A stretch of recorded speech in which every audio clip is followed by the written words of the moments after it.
the 13th chapter and the first verse.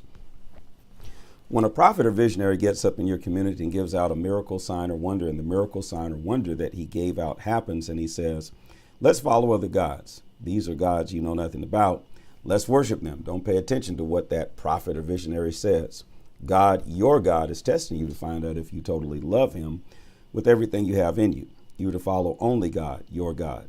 Hold him in deep reverence, keep his commandments, listen obediently to what he says, serve him. Hold on to him for dear life. And that prophet or visionary must be put to death. He has urged mutiny against God, your God, who rescued you from Egypt, who redeemed you from a world of slavery, and put you on the road in which God, your God, has commanded you to walk. Purge the evil from your company. And when your brother or son or daughter, or even your dear wife or lifelong friend comes to you in secret and whispers, let's go and worship some other gods, gods that you know nothing about, neither you nor your ancestors, the gods of the peoples around you near and far, from one end of the earth to the other. Don't go along with him. Shut your ears. Don't feel sorry for him and don't make excuses for him. Kill him.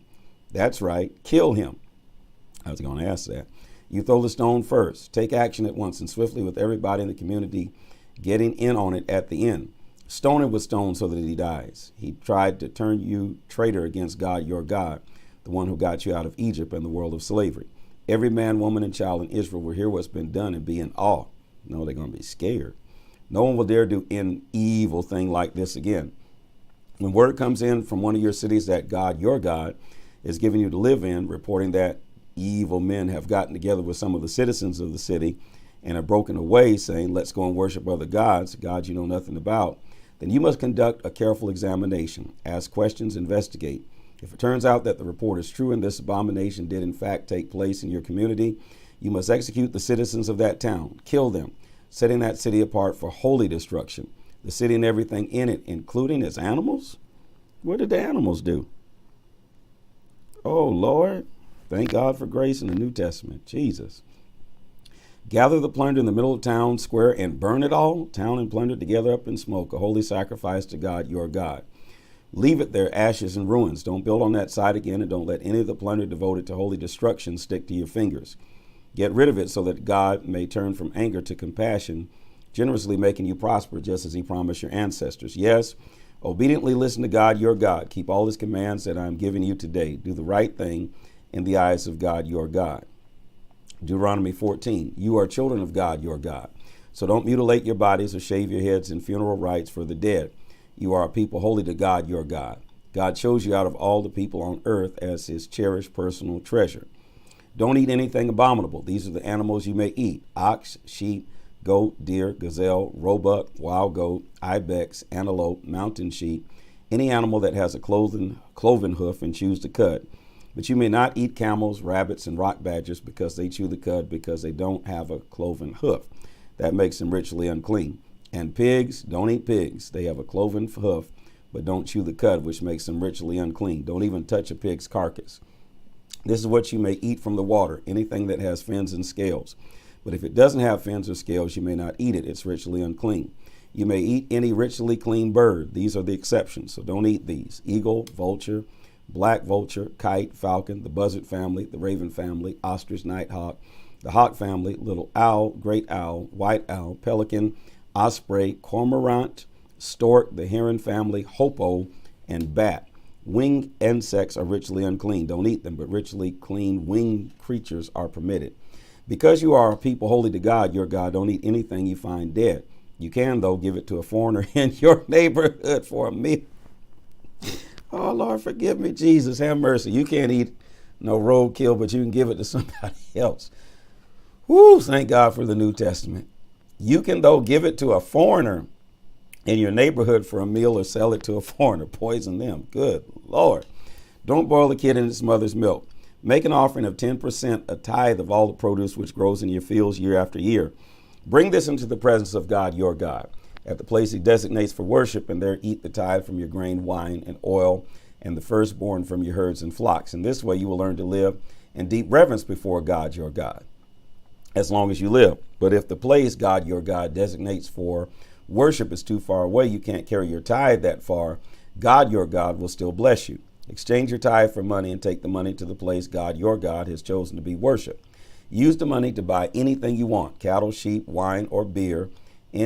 Beer? Anything that looks good to you. Mercy, Lord, have mercy. You and your family can then feast on cattle, sheep, wine, and beer.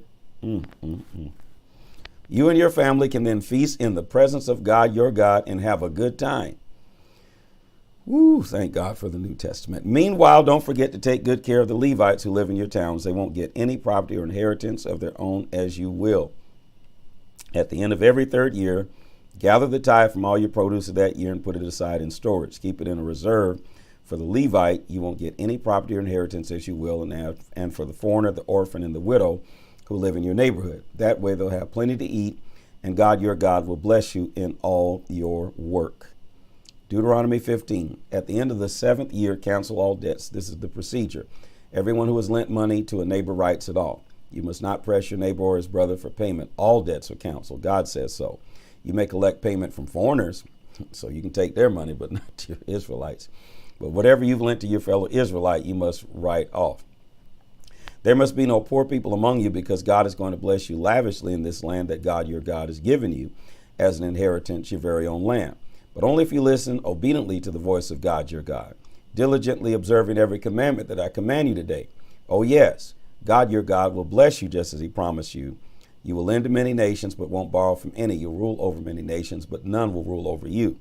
When you happen on someone who's in trouble or needs help among your people with whom you live in this land that God, your God, has given you, don't look the other way pretending you don't see him. Don't keep a tight grip on your purse. No, look at him. Open your purse, lend whatever and as much as he needs. Don't count the cost. Don't listen to that selfish voice saying, it's almost the 7th year, the year of all debts are canceled. And turn aside and leave your needy neighbor in the lurch, refusing to help him. He'll call God's attention to you in your blatant sin. Give freely and spontaneously. Don't have a stingy heart. The way you handle matters like this triggers God, your God, blessing in everything you do, all your work and ventures. There are always going to be poor and needy people among you. So I command you, always be generous, open purse and hands, give to your neighbors in trouble, your poor and hurting neighbors. If a Hebrew man or Hebrew woman was sold to you and has served you for 6 years, in the 7th year, you must set him or her free, released into a free life. And when you set them free, don't send them off empty-handed. Provide them with some animals, plenty of bread and wine and oil. Load them with provisions from all blessings with which God, your God, has blessed you. Don't for a minute forget that you were once slaves in Egypt, and God, your God, redeemed you from that slave world. For that reason, this day I command you to do this. But if your slave, because he loves you and your family, has a good life with you, says, I don't want to leave you, then take an awl and pierce through his earlobe into the doorpost, marking him as your slave forever.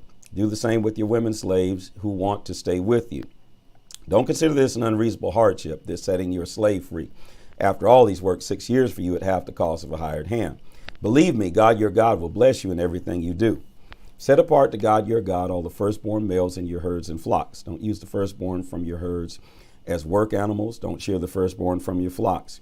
These are for you to eat every year, you and your family, in the presence of God, your God, at the place God designates for worship. If the animal is defective, lame, say, or blind, anything wrong with it, don't slaughter it as a sacrifice to God, your God. Stay at home and eat it there. Both richly clean and unclean may eat it, the same as with a gazelle or a deer. You must not eat its blood. Pour the blood out on the ground like water.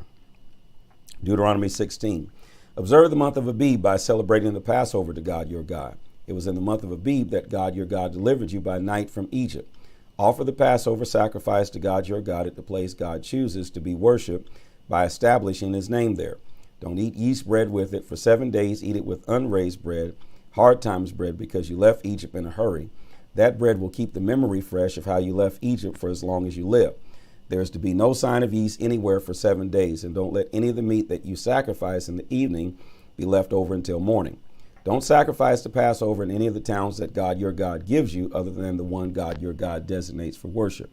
There and there only you will offer the Passover sacrifice at evening as the sun goes down, marking the time that you left Egypt. Boil and eat it at the place designated by God, your God. Then at daybreak, turn around and go home. Eat unraised bread for 6 days. Set aside the 7th day as a holiday. Don't do any work. Starting from the day you put the sickle to the ripe grain, count out 7 weeks. Celebrate the Feast of Weeks to God, your God, by bringing your freewill offering. Give as generously as God your God has blessed you. Rejoice in the presence of God your God, you, your son, your daughter, your servant, your maid, the Levite who lives in your neighborhood, the foreigner, the orphan and widow among you. Rejoice at the place God your God will set aside to be worshiped. Don't forget that you were once a slave in Egypt, so be diligent in observing these regulations. Observe the Feast of Booths for 7 days when you gather the harvest from your threshing floor and your wine vat. Rejoice at your festival, you, your son, your daughter, your servant, your maid, the Levite, the foreigner, and the orphans and widows who live in your neighborhood. Celebrate the feast of God your God for 7 days at the place God designates. God your God has been blessing you in your harvest and in all your work. So make a day of it. Really celebrate. All your men must appear before God your God 3 times each year at the place he designates, at the Feast of Unraised Bread, Passover, at the Feast of Weeks, and at the Feast of Booths. No one is to show up in the presence of God empty-handed. Each man must bring as much as he can manage, giving generously in response to the blessings of God your God. Appoint judges and officers organized by tribes in all towns that God your God has given you. They are to judge the people fairly and honestly. Don't twist the law. Don't play favorites. Don't take a bribe. A bribe blinds even a wise person. It undermines the intentions of the best people. The right. Pursue only what's right. It's the only way you can really live and possess the land that God your God has given you. Don't plant fertility Asherah trees alongside the altar of God, your God, that you build. Don't set up phallic sex pillars. God your God hates them. Deuteronomy 17. And don't sacrifice to God your God an ox or sheep that is defective or anything at all wrong with it. That's an abomination, an insult to God your God. If you find anyone within the towns that God your God has given you doing what is wrong in God's eyes, breaking his covenant by going off to worship other gods bound down to them, the sun, say, or the moon, or any rebel sky gods, look at the evidence and investigate carefully. If you find that it is true, that in fact an abomination has been committed in Israel, then you are to take the man or woman who did this evil thing outside your city gates and stone the man or the woman. Hurl stones at the person until dead. But only on the testimony of 2 or 3 witnesses may a person be put to death. No one may be put to death on the testimony of 1 witness. The witnesses must throw the first stones in the execution, then the rest of the community joins in. You have to purge the evil from your community. When matters of justice comes up that are too much for you, hard cases regarding homicides, legal disputes, fights, take them up to the central place of worship that God your God has designated. Bring them to the Levitical priest and judge who is in office at the time. Consult them and they will hand down the decision for you. Then carry out their verdict at the place designated by God your God. Do what they tell you in exactly the way they tell you. Follow their instructions precisely. Don't leave out anything. Don't add anything. Anyone who presumes to override or twist the decision handed down by the priest or judge who is acting in the presence of God your God is as good as dead. Root him out. Rid Israel of the evil. Everyone will take notice and be impressed. That will put an end to presumptuous behavior. When you enter the land that God your God has given you and take it over and settle down, then say, I'm going to get me a king like all the nations around me. Make sure you get yourself a king whom God your God chooses. Choose your king from among your kinsmen. Don't take a foreigner, only a kinsman. And make sure he doesn't build up a war machine amassing military horses and chariots. He must not send people to Egypt to get more horses because God told you you'll never go back there again. And make sure he doesn't build up a harem, collecting wives who will divert him from the straight and narrow. Make sure he doesn't pile up a lot of silver and gold. This is what must be done. When he sits down on the throne of his kingdom, the first thing he must do is make himself a copy of this revelation on a scroll copied under the supervision of the Levitical priests. That scroll is to remain at his side at all times. He is to study it every day so that he may learn what it means to fear his God, living in reverent obedience before these rules and regulations by following them. He must not become proud and arrogant, changing the commands at whim to suit himself or making up his own versions. If he reads and learns, he will have a long reign as king in Israel, he and his sons. Deuteronomy 18. The Levitical priests, that's the entire tribe of Levi, don't get any land inheritance with the rest of Israel. They get the fire gift offerings of God. They will live on that inheritance, but they don't get land inheritance like the rest of their kinsmen. God is their inheritance. This is what the priests get from the people from any offering of an ox or sheep: the shoulder, the 2 cheeks, and the stomach. Lord, you can have that. You must also give them the first fruits of your grain, wine and oil, and the first fleece of your sheep, because God your God has chosen only them and their children out of all the tribes to be present and serve always in the name of God your God. If a Levite moves from any town in Israel, and he is quite free to move wherever he desires and comes to the place God designates for worship, he may serve there in the name of God, along with all his brother Levites who are present and serving in the presence of God. And he will get an equal share to eat, even though he has money from the sale of his parents' possessions. When you enter the land that God your God has given you, don't take an abominable way of life of the nations there. Don't you dare sacrifice your son or daughter in the fire. Don't practice divination, sorcery, fortune-telling, witchery, casting spells, holding seances, or channeling with the dead. People who do these things are an abomination to God. It's because of such abominable practices that God your God is driving these nations out before you. Be completely loyal to God your God. These nations that you're about to run out of the country consort with sorcerers and witches, but not you. God your God forbids it. God your God is going to raise up a prophet for you. God will raise him up from among your kinsmen, a prophet like me.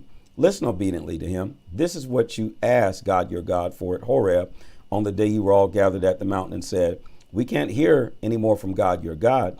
We can't stand seeing any more fire. We'll die. And God said to me, they're right. They've spoken the truth. I'll raise up for them a prophet like you from their kinsmen. I'll tell him what to say, and he will pass on to them everything I command him. And anyone who won't listen to my words spoken by him, I will personally hold responsible. But any prophet who fakes it, who claims to speak in my name something I haven't commanded him to say, or speaks in the name of other gods, that prophet must die. You may be wondering among yourselves, how can we tell the difference whether it was God who spoke or not? Here's how. If what the prophet spoke in God's name doesn't happen, then obviously God wasn't behind it. The prophet made it up. Forget about it. Deuteronomy chapter 19. When God your God throws the nations out of the country that God your God has given you, and you settle down in their cities and houses, you are to set aside 3 easily accessible cities in the land that God your God has given you as your very own. Divide your land into thirds, this land that God your God has given you to possess, and build roads to the town so that anyone who accidentally kills another can flee there. This is the guideline for the murderer who flees there to take refuge. He has to have killed his neighbor without premeditation and with no history of bad blood between them. For instance, a man goes with his neighbor into the woods to cut a tree. He swings the axe head slips off the handle and hits his neighbor, killing him. He may then flee to one of these cities and save his life. If the city is too far away, the avenger of blood, racing in hot-blooded pursuit, might catch him since it's such a long distance and kill him, even though he didn't deserve it. It wasn't his fault. There was no history of hatred between them. Therefore, I command you, set aside 3 cities for yourselves. When God your God enlarges your land, extending its borders as he solemnly promised your ancestors, by giving you the whole land he promised them, because you're diligently living the way I'm commanding you today, namely to love God your God and do what he tells you all your life. Boy, that's a long sentence. And when that happens, then add 3 more to these 3 cities so that there is no chance of innocent blood being spilled in your land. God your God has given you this land as an inheritance. You don't want to pollute it with innocent blood and bring guilt upon yourselves. On the other hand, if a man with a history of hatred towards his neighbor waits in ambush, then jumps him, mauls and kills him, and then runs to one of these cities, that's a different story. The elders of his own city are to send for him and have him brought back. They are to hand him over to the avenger of blood for execution. Don't feel sorry for him. Clean out the pollution of wrongful murder from Israel so that you'll be able to live well and breathe clean air. Don't move your neighbor's boundary markers, the long-standing landmarks set up by your pioneer ancestors defining their property. You cannot convict anyone of a crime or sin on the word of one witness. You need 2 or 3 witnesses to make a case. If a hostile witness stands to accuse someone of a wrong, then both parties involved in the quarrel must stand in the presence of God before the priest and the judge who are in office at the time. The judges must conduct a careful investigation. If the witness turns out to be a false witness and has lied against his fellow Israelite, give him the same medicine he intended for the other party. Clean the polluting evil from your company. People will hear of what you've done and be impressed. Then we'll put a stop to this kind of evil among you. Don't feel sorry for the person. It's life for life, eye for eye, tooth for tooth, hand for hand, foot for foot. Deuteronomy 20. When you go to war against your enemy and you see horses and chariots and soldiers far outnumbering you, do not recoil in fear of them. God your God, who brought you up out of Egypt, is with you. When the battle is about to begin, let the priest come forward and speak to the troops. He'll say, attention, Israel, in a few minutes you're going to do battle with your enemies. Don't waver in resolve, don't fear, don't hesitate, don't panic. God your God is right there with you, fighting you against your enemies, fighting to win. Then let the officers step up and speak to the troops. Is there a man here who has built a new house but hasn't yet dedicated it? Let him go home right now, lest he die in battle and another man dedicate it. Is there a man here who has planted a vineyard but hasn't enjoyed the grapes? Let him go home right now, lest he die in battle and another man enjoy the grapes. Is there a man here engaged to be married who hasn't yet taken his wife? Let him go home right now, lest he die in battle and another man take her. The officers will then continue. And is there a man here who is wavering in resolve and afraid? Let him go home right now, so that he doesn't infect his fellows with his timidity and cowardly spirit. When the officers have finished speaking to the troops, let them appoint commanders of the troops who shall muster them by units. When you come up against a city to attack it, call out, peace. If they answer, yes, peace, and open the city to you, then find everyone found there will be conscripted as forced laborers and work for you. But if they don't settle for peace and insist on war, then go ahead and attack. God, your God, will give them to you. Kill all the men with your swords, but don't kill the women and children and animals. Everything inside town you can take as plunder for you to use and eat. God, your God, gives it to you. This is the way you deal with distant towns, the towns that don't belong to the nations at hand. But with the towns of the people that God, your God, has given you as an inheritance is different. Don't leave anyone alive. Consign them to holy destruction. The Hittites, Amorites, Canaanites, Perizzites, Hivites, and Jebusites, obeying the command of God, your God. It's almost genocide. Wow. This is so where there won't be any of them left to teach you to practice the abominations that they engage in with their gods, and you end up sinning against God, your God. When you mount an attack on a town and the siege goes on a long time, don't start cutting down the trees, swinging your axes against them. Those trees are your future food. Don't cut them down. Are trees soldiers who come against you with weapons? The exception can be those trees which don't produce fruit. You can chop them down and use the timbers to build siege engines against the town that is resisting you until it falls. Deuteronomy 21. If a dead body is found on the ground that God, your God, has given you, lying out in the open, and no one knows who killed him, your leaders and judges are to go out and measure the distance from the body to the nearest cities. The leaders and judges of the city that is nearest the corpse will then take a heifer that has never been used for work, never had a yoke on it. The leaders will take the heifer to a valley with a stream, a valley that has never been plowed or planted, and they'll break the neck of the heifer. What did the heifer do? Wow. The Levitical priest will then step up. God has chosen them to serve him in these matters by settling legal disputes and violent crimes and by pronouncing blessings in God's name. Finally, all the leaders of that town that is nearest the body will wash their hands over the heifer that had its neck broken at the stream and say, we didn't kill this man and we didn't see who did it. Purify your people, Israel, whom you redeemed, O God. Clear your people, Israel, from any guilt in this murder. That will clear them from any responsibility in the murder. By following these procedures, you will have absolved yourself of any part in the murder because you will have done what is right in God's sight. When you go to war against your enemies and God, your God, gives you victory and you take prisoners, and then you notice among the prisoners of war a good-looking woman whom you find attractive and would like to marry, what? This is what you do. Take her home, have her trim her hair, cut her nails, and discard the clothes she was wearing when captured. She is then to stay in your home for a full month, mourning her father and mother. Then you may go to bed with her as husband and wife. If it turns out you don't like her, you must let her go and live wherever she wishes. But you can't sell or use her as a slave since you've humiliated her. Jesus. Thank God for the New Testament. Wow. Wow. When a man has two wives, one loved and the other hated, and they both give him sons, but the firstborn is from the hated wife, at the time he divides the inheritance with his sons, he must not treat the son of the loved wife as the firstborn, cutting out the son of the hated wife, who is actual firstborn. No, he must acknowledge the inheritance rights of the real firstborn, the son of the hated wife, by giving him double share of the inheritance. That son is the first proof of his virility. The rights of the firstborn belong to him. When a man has a stubborn son, a real rebel who won't do a thing his father and mother tells him, and even though they discipline him, he still won't obey, his father and mother shall forcibly bring him before the leaders at the city gate and say to the fathers, this son of ours is a stubborn rebel. He won't listen to a thing we say. He's a glutton and a drunk. Then all the men of the town are to throw rocks at him until he's dead. Why not just put him out the house? Why kill him? You will have purged all the evil pollution from among you. All Israel will hear what's happened and be in awe. No, I'm going to say thank God for Jesus and the new covenant. When a man has committed a capital crime, been given the death sentence, executed and hung from a tree, don't leave his dead body hanging overnight from the tree. Give him a decent burial that same day so that you don't desecrate your God-given land. A hanged man is an insult to God.